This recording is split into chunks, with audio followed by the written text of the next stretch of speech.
Bonjour, compte rendu de partie de jeu de rôle aujourd'hui puisque nous poursuivons notre campagne d'Adventures Middle-earth. Donc nous avons pour objectif la Mirkwood Campaign, mais en guise de prologue, nous commençons par la mini-campagne de Wildland Adventures.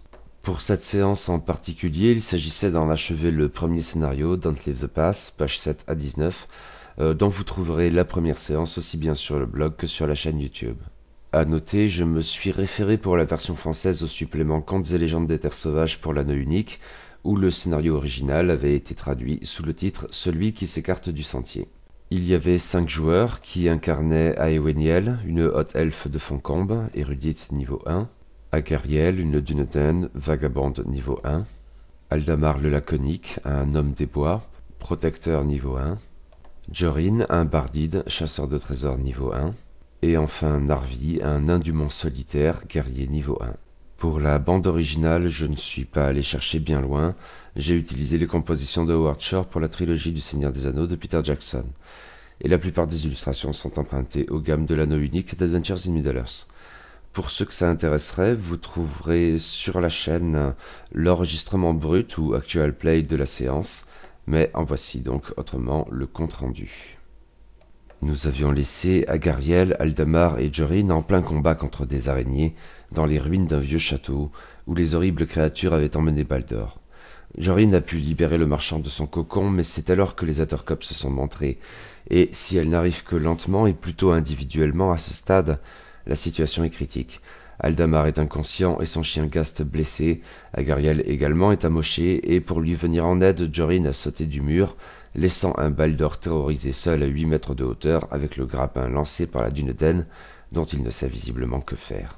Gast parvient à achever l'araignée qui avait si méchamment blessé son maître. Agariel intime Baldor de se reprendre et de descendre du mur en usant du grappin, mais Jorin n'est pas convaincu que le vieil homme ait entendu ses paroles, et une nouvelle araignée arrive par le sud. Agariel crie au bardide d'aller s'occuper de Baldor. Quant à elle, elle va stabiliser Aldamar. Elle sait que l'homme des bois a sur lui de la quenouille d'eau, idéale en l'espèce. La Dunedain réussit à soigner Aldamar, Jorin escalade le mur pour venir en aide à Baldor, tandis qu'une autre Attercop arrive encore par le sud. Aldamar, à peine remis, décoche une flèche un peu faible à l'araignée la plus proche. Agariel vient l'aider, mais ne se montre pas très efficace. Sur le mur, Jorin, qui perçoit bien que Baldor n'arrivera pas à descendre seul, l'attache à la corde afin de le forcer à descendre sans le mettre en danger, et il s'y prend très bien. Mais les araignées ne cessent d'arriver, toujours plus nombreuses, et les héros ne parviennent à en éliminer qu'exceptionnellement. Gast prend le relais de son maître. Les morsures du limier de la forêt noire sont terribles. Baldor, assisté par Jorin, parvient à atteindre le sol, tandis qu'Agariel n'arrive à rien avec son épée. Jorin descend à l'aide de la corde, qu'importe, il faut abandonner le grappin. Une autre araignée arrive par le nord-est cette fois, soit la voie qu'avaient empruntée les héros pour gagner le château en ruine depuis la clairière où ils avaient dressé le camp. Or, l'araignée blessée par Gast atteint de nouveau Aldamar, qui s'évanouit une fois de plus, sous le coup de la douleur. Baldor, débarrassé de son harnais, fuit vers le nord. La forêt y est plus épaisse, mais gagner le sentier à l'est semble compliqué. Agariel s'en rend bien compte. Jorin attaque une des araignées pour protéger la fuite de Baldor, mais il en vient toujours plus, et la créature monstrueuse riposte, frappant Jorin de son dard venimeux. Une autre s'en prend à Gast et le tue. Il faut fuir. Agariel se désengage et se saisit d'Aldamar inconscient. Elle entend suivre Baldor dans le bois touffu au nord. Jorin fait de même. Les araignées les poursuivent, mais assez lentement, même si l'une d'entre elles parvient à planter son dard dans la Dunedain. Aldamar est alors à l'agonie, mais par chance les Attercops ne suivent les héros qu'un temps. Agariel sait se repérer dans la forêt, il court vite, même Baldor qui surprend à nouveau les compagnons à cet égard, et surtout les araignées n'osent pas se rapprocher vraiment du sentier des elfes. Une fois la situation plus calme, Agariel stabilise à nouveau Aldamar, ça n'est vraiment pas passé loin.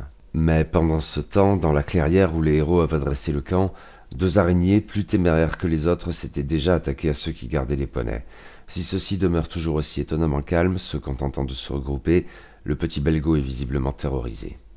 Narvi s'avance pour défendre ses camarades. C'est un guerrier compétent, mais il n'en subit pas moins les attaques des Attercops. Le nain riposte, mais sa cible s'avère plus vive que lui et lui plante son dard dans l'épaule. Cependant, Narvi résiste aux dégâts de poison et est donc bien moins amoché que la créature ne l'espérait. L'autre araignée s'en prenait à Aeweniel, mais l'elfe parvient à lui asséner un bon coup de bâton. Belgo essaye de se montrer courageux et prend sur lui pour approcher l'araignée avec son propre bâton, mais il ne va visiblement pas lui faire beaucoup de dégâts. Il fait par contre une cible de choix, ce qui embarrasse Aeweniel. Elle fait en sorte de s'interposer et subit elle aussi un assaut de dard qui ne lui fait pas grand-chose par chance. Nerveuse, elle riposte, mais Belgo la gêne et elle rate. Le petit garçon, bien sûr, ne brille pas davantage. Narvi, de son côté, parvient enfin à placer un bon coup de hache à son adversaire, mais subit ses morsures. Il fait appel à son second souffle. Requinqué et emporté par la fureur de la bataille, le nain fait virevolter sa hache et échappe au dard de sa proie. Un coup de plus le débarrasse enfin de l'intercope. Aeweniel assène de violents coups de bâton à l'araignée restante, mais elle est résistante. Or, l'intercope décide de s'en prendre à Belgo. Par chance, elle rate le téméraire enfant. Aeweniel s'interpose aussitôt, et Belgo comprend qu'il n'a pas à faire preuve de courage. Il vaut mieux pour tout le monde qu'il se retire. L'araignée le suit cependant, mais rate à nouveau. C'est le moment. Aeweniel s'applique dans son attaque et achève la monstrueuse créature. Contrairement à ce qui s'était passé au château, aucune autre araignée n'est apparue durant ce combat. La clairière est très proche du sentier des elfes, et ces deux intercopes étaient sans doute des éclaireuses et bien téméraires. Quelque temps plus tard, après avoir couru comme des dératés dans la forêt, Agariel, Jorin, Baldor et un Aldamar en très sale état parviennent à retrouver la clairière et leurs camarades Narvi et Aeweniel, qui s'en sont bien mieux tirés. Le premier groupe est exténué et très abattu par ce qui s'est produit. Ils savent qu'il s'en est fallu de peu pour qu'ils finissent eux aussi dans des cocons puis dans les ventres de la colonie, et Aldamar a perdu son chien dans l'affaire, ce qui l'affecte énormément, d'autant bien sûr qu'il est lui-même passé à 2 doigts de mourir. Ils récupèrent, certains en ont bien besoin.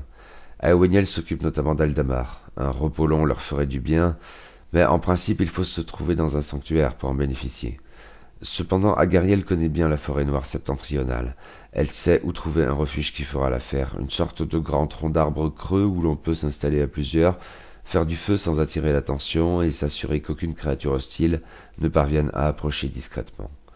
Cependant, ce précieux refuge se trouve plus loin sur le sentier des elfes, à bien 3 jours de marche. Il leur faut donc se reposer un peu ici avant de se risquer à ce trajet. Les talents de guérisseuse d'Aeweniel et l'usage méthodique de préparation à base de quenouilles d'eau permettent à tout le monde, et au premier chef à Aldamar, de récupérer un peu. Suffisamment pour reprendre la route à l'aube, en espérant gagner sans autre incident le refuge d'Agariel.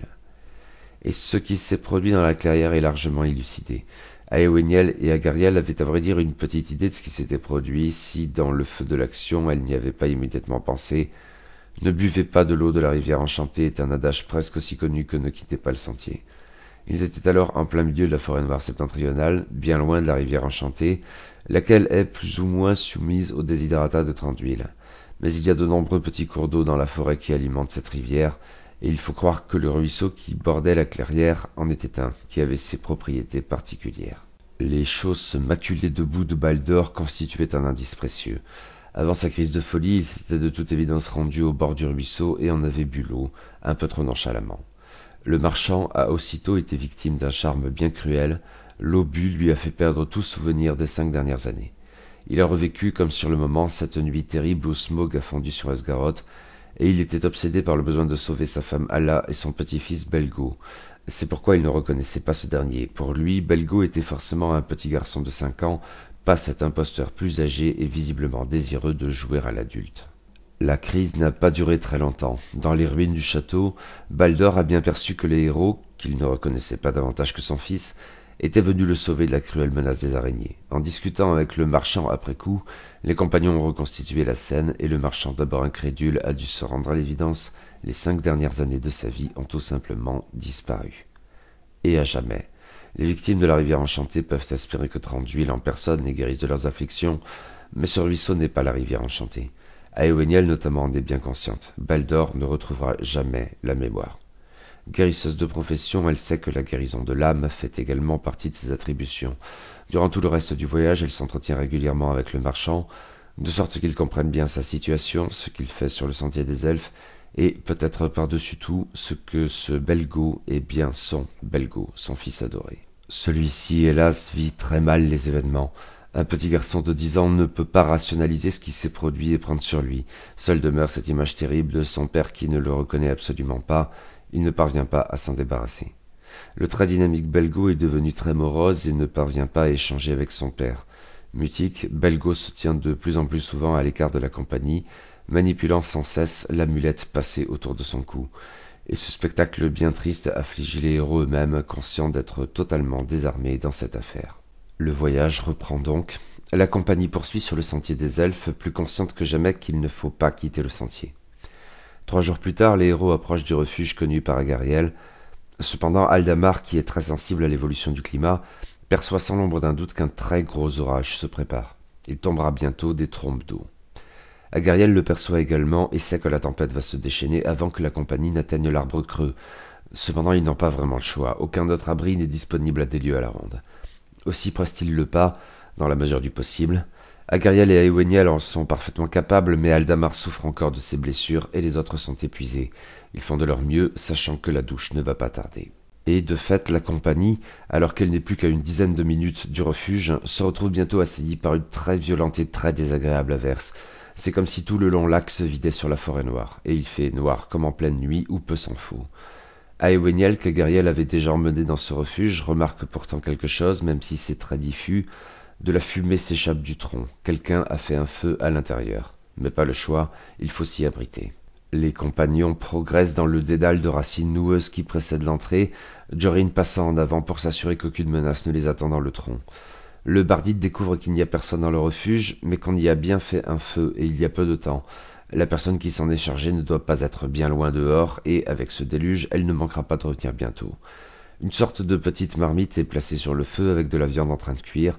Des couches ont été aménagées et une a été utilisée tout récemment. Un peu partout, contre les parois du tronc, des sortes de planches de bois ont été disposées, qui sont gravées de manière très primitive. Elles représentent des scènes cauchemardesques, visages déformés par la haine ou par la peur, figures monstrueuses plus ou moins identifiables. Jorin, sur la base des gravures, mais aussi du matériel présent çà et là, tend à croire que leur hôte, encore inconnu, est un homme des bois, ce que confirme bientôt Aldamar sans l'ombre d'un doute. Jorin, qui est un personnage hanté, est très sensible aux choses représentées par ces gravures. Il a même l'impression, à un bref instant, qu'une menace pourrait en jaillir et s'en prendre à lui. Le graveur est clairement quelqu'un de tourmenté, mais probablement pas un serviteur de l'ombre. Ces gravures ont quelque chose de rituel et visent sans doute à la protection contre les dangers qu'elles illustrent. Jorin suppose que l'abri est sans danger et invite ses camarades à entrer à leur tour. Ils savent que leur hôte reviendra bientôt et Eoweniel incite les compagnons à ne pas sembler le moins du monde menaçant. Effectivement, après quelques minutes, une personne arrive qui ne cherche pas à être discrète. Les compagnons la sentent, en fait, avant de la voir. L'odeur très désagréable d'un homme qui ne s'est pas lavé depuis longtemps et même ce déluge n'est pas totalement en mesure d'y remédier.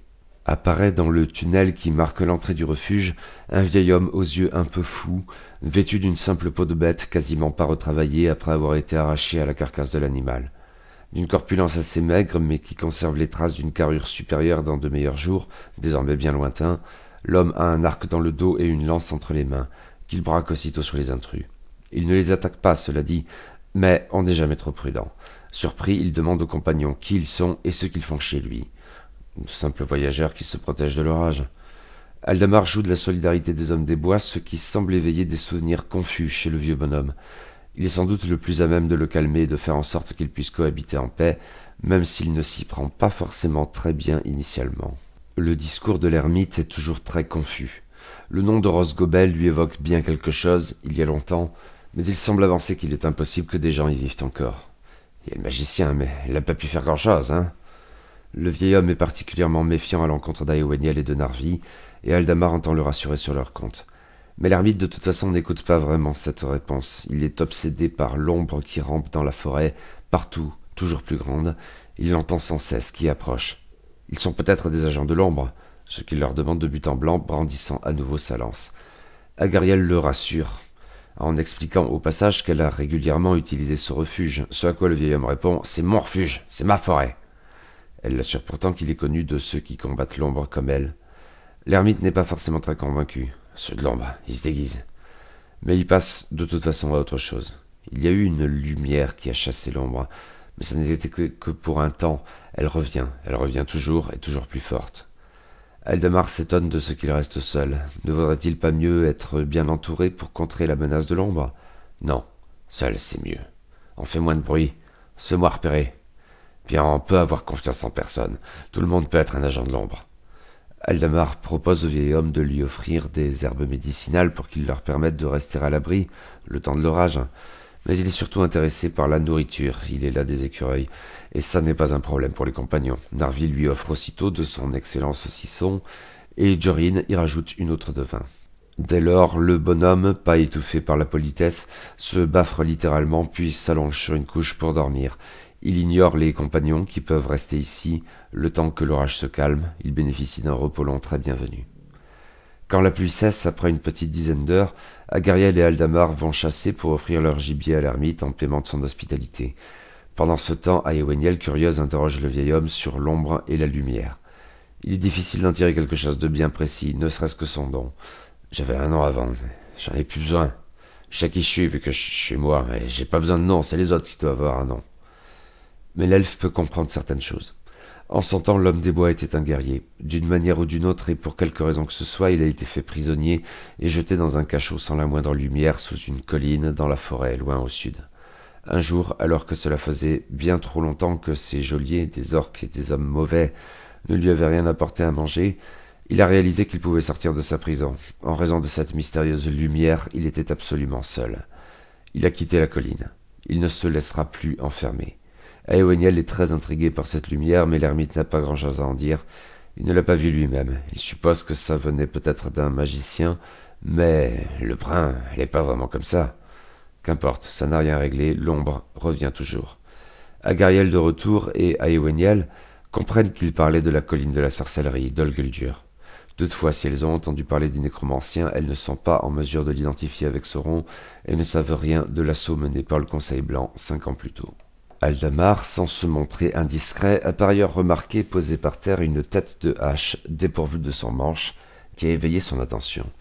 Il sait qu'il s'agit de Machelou, un artefact très ancien et très précieux des hommes des bois, de Fort-Bois plus précisément, dont on avait perdu la trace. Les gravures permettent de l'identifier. Narvi, intrigué, apprécie ce travail. Ça n'a rien à voir avec les merveilles de la forge naine, mais c'est clairement très au-dessus du lot pour des hommes des bois. Aldamar désigne Machelou à l'ermite. Comment a-t-il hérité de cette hache légendaire? Du temps où il avait un nom, là-bas, il était un guerrier, un grand guerrier, et c'était sa hache. Il est plus sage maintenant, grand guerrier ou pas, quelle importance, l'ombre l'emportera. Puis il s'abîme dans ses méditations et finit par en conclure que si ça se trouve, la hache attire l'attention de l'ombre. C'est pour ça qu'elle continue de le suivre. Aldamar avance qu'il pourrait dans ce cas l'abandonner, l'enterrer quelque part dans la forêt, et le vieil homme se met aussitôt à creuser avec ses mains la terre à l'intérieur du tronc.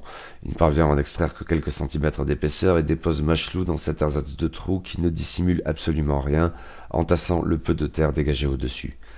Agariel avance qu'Aldamar pourrait hériter de cette tête de hache et la ramener à Fort-Bois, ce qui permettrait peut-être d'identifier l'ermite. Aldamar lui en fait la proposition, et le vieil homme accepte aussitôt. « Prenez, prenez, et partez, c'est chez moi ici, c'est chez moi. » Oui, il est bien temps de partir. La compagnie reprend la route sur le sentier des elfes. Les jours défilent. C'est toujours la forêt noire, mais les héros peuvent apprécier sa diversité. Ils ont encore quelques 4 ou 5 jours de voyage avant d'arriver à l'entrée de la forêt, mais la végétation tend à s'éclaircir quelque peu, demeurant dense, mais plus au point de masquer la lumière du jour. Par ailleurs, c'est le plein été, et des voyageurs tels qu'Agariel ou Aldamar savent que, durant les plus fortes chaleurs, il est des endroits où il fait en fait plus chaud encore au couvert des arbres. Cela devient particulièrement sensible chaque jour un peu plus. Si le paysage est moins oppressant et la luminosité retrouvée y est pour beaucoup, les compagnons n'en ressentent pas moins une profonde langueur qui s'installe et persiste, pas forcément désagréable mais quelque peu épuisante, tandis que partout autour d'eux bourdonnent les envahissantes mouches de la forêt noire d'une taille conséquente.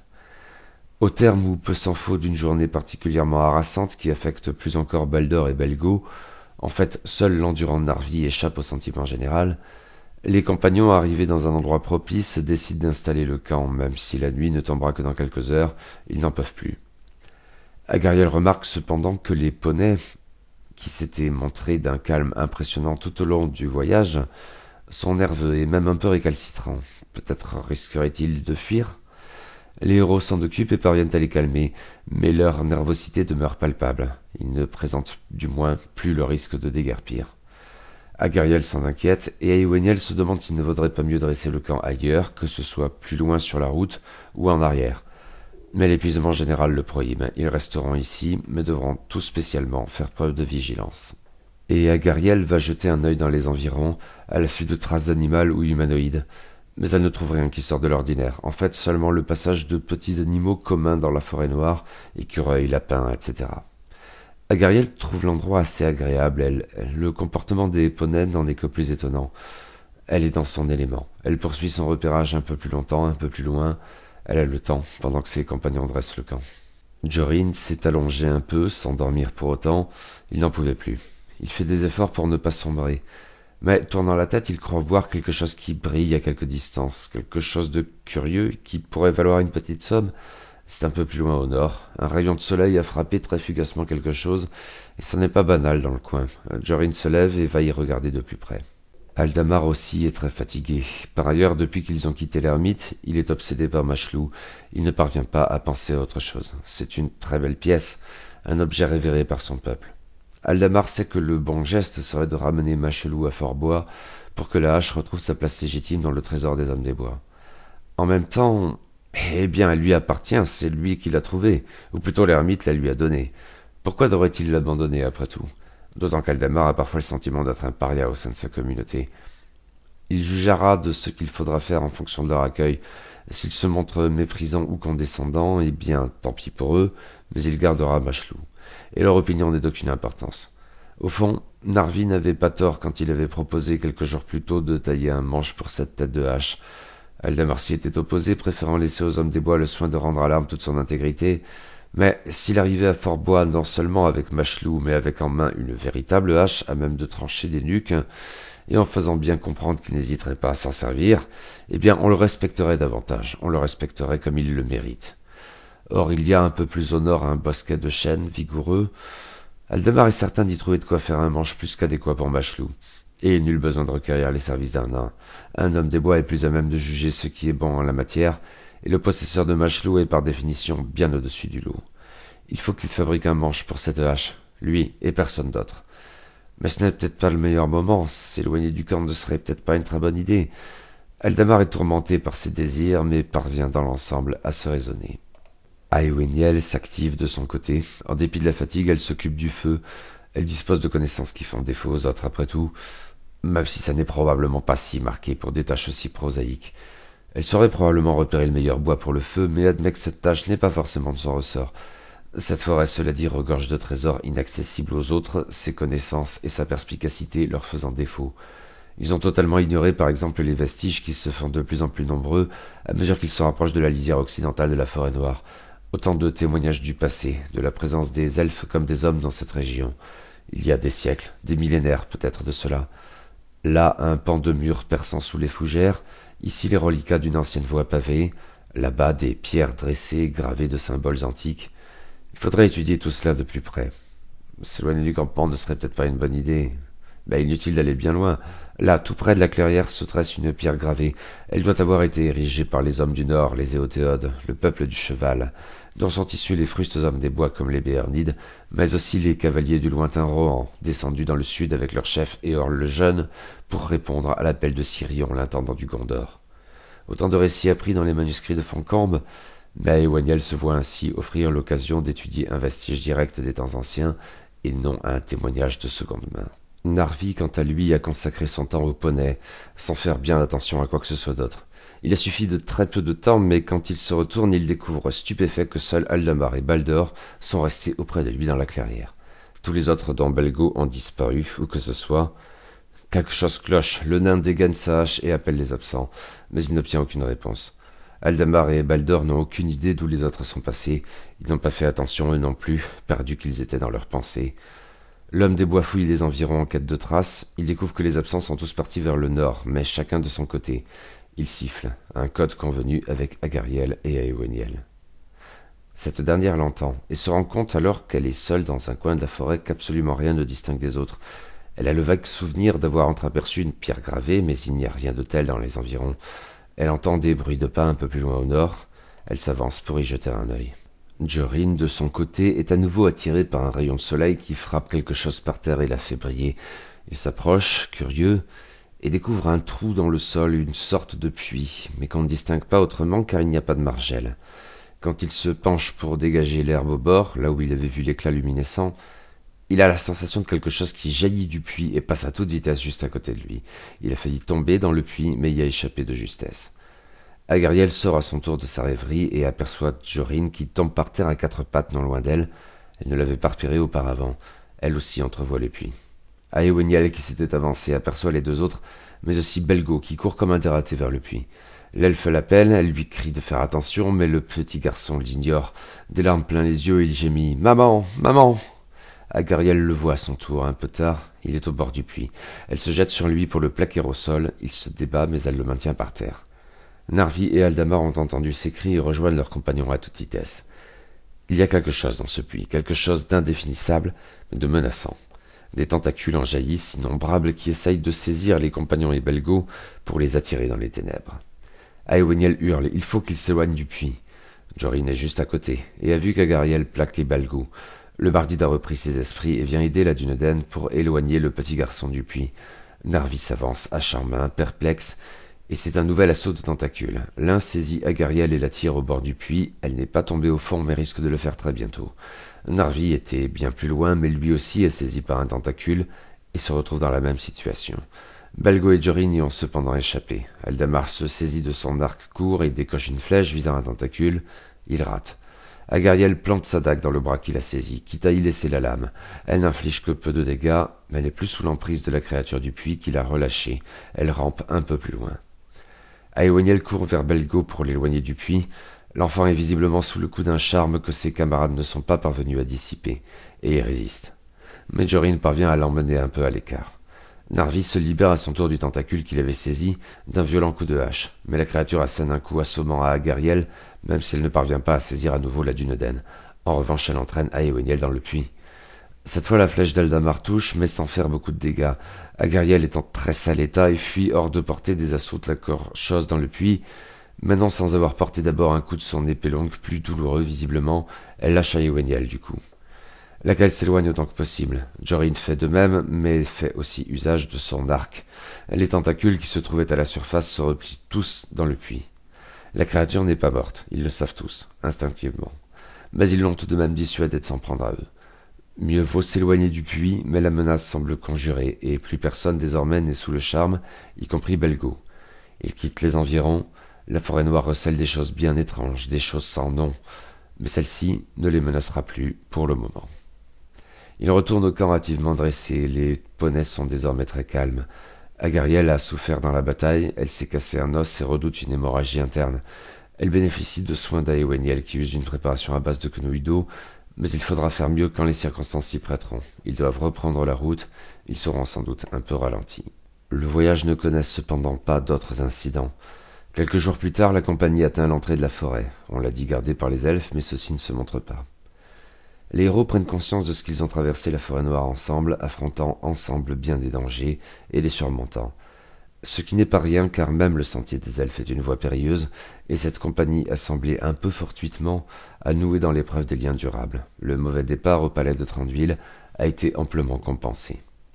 Et ils sont parvenus à destination. Baldur les avait engagés jusque-là, supposant que le reste de son périple, vers le sud en pays béornide, puis dans la lisière ouest jusqu'à Fort-Bois, ne requérait pas la présence de garde. Le marchand tient sa promesse et verse à chacun des compagnons le salaire convenu de 50 pièces d'argent. Mais tous décident d'accompagner Baldur jusqu'à Fort-Bois sans réclamer le moindre paiement supplémentaire.